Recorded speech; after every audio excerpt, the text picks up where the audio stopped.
মানে smart transfer স্ট্র্যাটেজিটা দেখছেন, 2 million add on আছে, আবার 30% সেল অন ক্লজ আছে, মানে ভবিষ্যৎ সেলের 30%।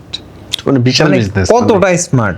তো এই জিনিসগুলো আসলে বার্সেলোনার এখনো প্রচুর পেছানো রিয়াল থেকে। ইউরোপের বেস্ট ক্লাব তো এমনি এমনি বলে না রিয়াল মাদ্রিদ, ট্রফি উইনিং দিক থেকেও ধরেন। আমরা মনে করেন বলি আর কি, বার্সেলোনা ফ্যানরা রিয়াল মাদ্রিদ এত ফেভার পায়, হ্যাঁ তেন আমরা কান্নাকাটি করি অনেক সময়, বাট রিয়াল মাদ্রিদ ওই অবস্থানে নিজেদেরকে নিয়ে রাখছে। মানে বার্সেলোনার শার্ট স্পন্সর আর রিয়াল মাদ্রিদের শার্ট স্পন্সরের রেট মিলাইলে আপনি 100 মিলিয়নের ডিফারেন্স পাইবেন। Real Madrid has only one problem, that is Barcelona. মার্কেটের ফুটবলে বিজনেস যত বেশি বাড়তেছে তত বেশি আর কি রিয়ালের ডমিনেন্সটা বাড়তেছে। মানে টপ ক্লু পয়েন্টগুলো এখন কি মনে হইতেছে আপনার কাছে, মানে যেগুলো খুব চিজি লাগতেছে আপনার কাছে?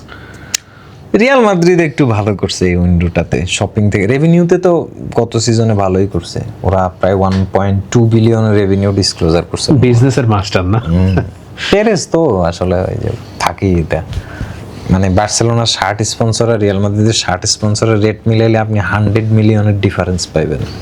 মানে কোম্পানিগুলোকে এমনভাবে বার্সেলোনা ওই নেগোসিয়েশনটা ঠিকমতো করতে পারেনি, যেটা রিয়াল পারে। কারণ ফিনান্সিয়ালি বার্সেলোনার প্রিসাইজ ছিল, যখন কোনো স্পন্সর বুঝতে পারে যে আপনার এখন টাকা দরকার, তো আপনারা যত আসলে বার্সেলোনা যদি ট্রান্সফার মার্কেট সহ রেভিনিউ মডেলে এবং ওই এফএফপিতে ওইভাবে ব্যাক করে, তখন এই চুক্তিগুলো শেষে এই কোম্পানিগুলো ডাবলেও এই চুক্তি আর পাবে না। এটা রিয়াল খুব হাতি খাদে পড়লে যা হয় বার্সেলোনা, রিয়াল তো আগে থেকেই সেট, তাদের তো প্রবলেম নাই। এই কারণে মার্কেটের ফুটবলে বিজনেস যত বেশি বাড়তেছে তত বেশি আর কি রিয়ালের ডমিনেন্সটা বাড়তেছে।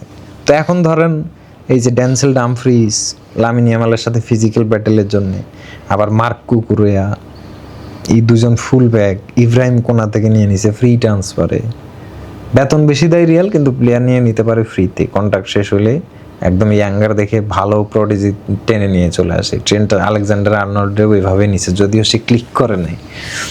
তারপরে ধরেন দিওমন্দের জন্য 100 মিলিয়ন হয়তো অনেক বেশি মনে হয়, বাট সত্যি বলতে ওয়ার্ল্ড কাপ পারফরমেন্স সহ তার যে বয়স এবং তার যে গ্রোথ, এইভাবে আগাইলে হয়তো এর চেয়ে বেশি দামে বেচতেও পারে 2-1 সিজন পরে। সো রিয়াল মাদ্রিদ আসলে ট্রান্সফার মার্কেটে সবসময়, এবং এই যে সেলগুলা দেখেন আপনি, ওই যে মনে হয় কি গার্সিয়া একটা প্লেয়ার স্ট্রাইকার, নাম পুরো আসতেছে না, মানে আরভিওলা তারে মনে হয় পুরা সিজন বেঞ্চে রাখছে, ওইভাবে সুযোগও দেয় নাই। ফুলহামের ম্যানেজার হয়েছে, তারে টান দিয়ে নিয়ে গেছে, মানে 40 মিলিয়ন মনে হয়, মানে বেঞ্চের স্ট্রাইকার 40 মিলিয়ন, বার্সেলোনা ফেরান তোরেসও মনে হয় 40 মিলিয়নে বেচতে পারবে না।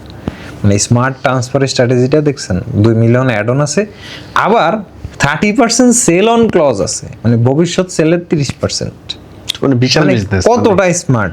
তো এই জিনিসগুলো আসলে বার্সেলোনার এখনো প্রচুর পেছানো রিয়াল থেকে।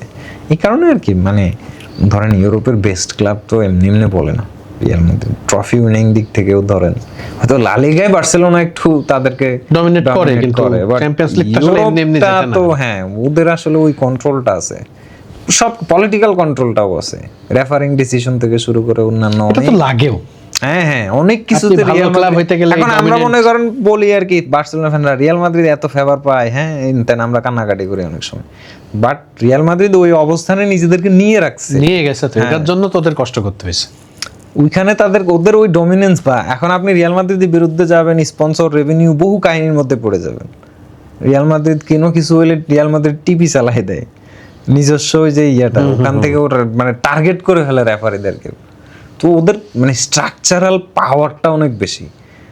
আমরা বার্সেলোনা কেন করি, শোষিত ক্লাবকে সবাই ভালোবাসতে চায়, বা শোষিত দলকে বা একটু দুর্বলকে মানে পৃথিবীর দুর্বলের পক্ষে থাকে। তো এই কারণে মানে আমরা অনেক বেশি ভালোবাসি বার্সেলোনা। আবার অনেকে আছে যারা এই আভিজাত্য পছন্দ করে, রিয়ালের ফ্যানও তো অনেক আছে, রাইট। এবং মানে unfortunately I am highly targeted by them, but আমি এনজয় করতেছি, এটাই তো মজা। মানে এই যে একটু কাটাছেড়া করতে গেলে আমি দেখেন, আমি কিন্তু রিয়াল মাদ্রিদ নিয়ে খুব একটা নেগেটিভ কথাবার্তা কখনো বলি না, কারণ আমি স্বীকার করি তাদের ডমিনেন্স, তাদের ক্লাব, তাদের হিস্ট্রি, তাদের পাওয়ার, এভরিথিং আমি স্বীকার করি। বাট মাঠের খেলায় যখন হেড টু হেড হয় তখন আমরা জিততে পছন্দ করি তাদের বিরুদ্ধে।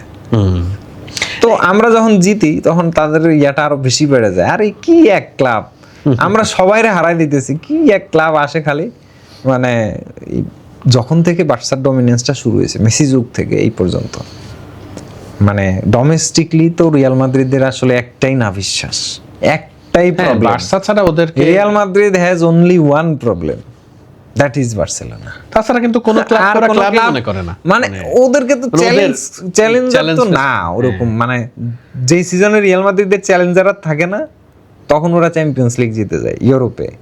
আর বার্সেলোনা দেখা যায় যে ছোটখাটো কোনো একটা টিম বা মিড সারির বা বার্সেলোনার লেভেলের বা কাছাকাছি কোনো টিমে আটকে যায়, কিন্তু রিয়াল তখন আর আটকায় না, রিয়াল চলে যায়।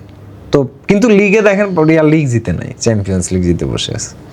ওরা টার্গেটও করে বোধহয় ওইভাবেই আসলে। না, ওরা লিগ জিততে চায়। এখন চ্যাম্পিয়ন্স লিগ হলো আপনার নকআউটটাতে ওদের একটা এক্সপিরিয়েন্স ম্যাটার্স, 15 ইউসিএল এক্সপিরিয়েন্স, বুঝছেন না? তো ওই জিনিসগুলো ওরা পার করে যায়। তারপরে ধরেন ইউরোপ ডমিনেন্সের কারণে রেফারিং ডিসিশন, আদার্স 50-50 ডিসিশনে ফেভার, অনেক কিছু আসলে তারা ওই যে পাওয়ারটা ওরা generate ওই করছে। পাওয়ারটা ওরা জেনারেট করছে, ওই জায়গায় ওরা বসছে। এখন লিগে তো 38টা ম্যাচ, সেখানে দেখা যায় যে বার্সেলোনার ডমিনেন্সটা এত বেশি থাকে যে স্প্যানিশ রেফারিতে এমনি ম্যাক্স মাদ্রিদ বেস থাকে, তাও হচ্ছে গিয়ে ধরেন অন ক্যামেরা তার সব বেশি কিছু পসিবল হয় না।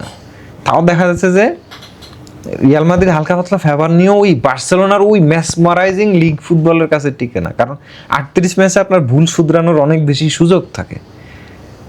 10 পয়েন্টের গ্যাপ নিয়েও তো ফ্লিকের আমলে হচ্ছে বার্সেলোনা লিগ জিতে। আর যে পা হরকানোর ব্যাপারও থাকে, ওরা অনেক সময় দুই একটা ছোট দলের সাথে টিমের ড্র করে সাথে আর কি ফেলে, একবার কাহিনী হয়ে যায়। ওই বার্সেলোনা তো পয়েন্টগুলা কনসিস্টেন্সিটা ভালো রাখে লিগে। আর ধরেন ওই এই কারণে বার্সেলোনা হচ্ছে এই ফ্লিক মডেলে যদি স্ট্রং পারফেক্ট ব্যালেন্স স্কোয়াড পায় তাহলে এই এরাটা দুই একটা চ্যাম্পিয়ন্স লিগ জেতার কথা। লামিন ইয়ামাল এরা উচিত। উচিত রাইট, 10 বছর তো হয়ে গেল। তা আমার মনে হয় এইবার জিততে পারি যদি আলভারেজ সাইনিংটা হয়, ভেরি মাচ পসিবল। মানে আগামী 2 সিজনের এক সিজনে বার্সেলোনা চ্যাম্পিয়ন্স লিগ জিততে পারে। যদিও একটু হার্ডার হয়ে গেছে এখন, চ্যাম্পিয়ন্স লিগের ফরম্যাটটা একটু বেশি কঠিন হয়ে গেছে, বাট পসিবল।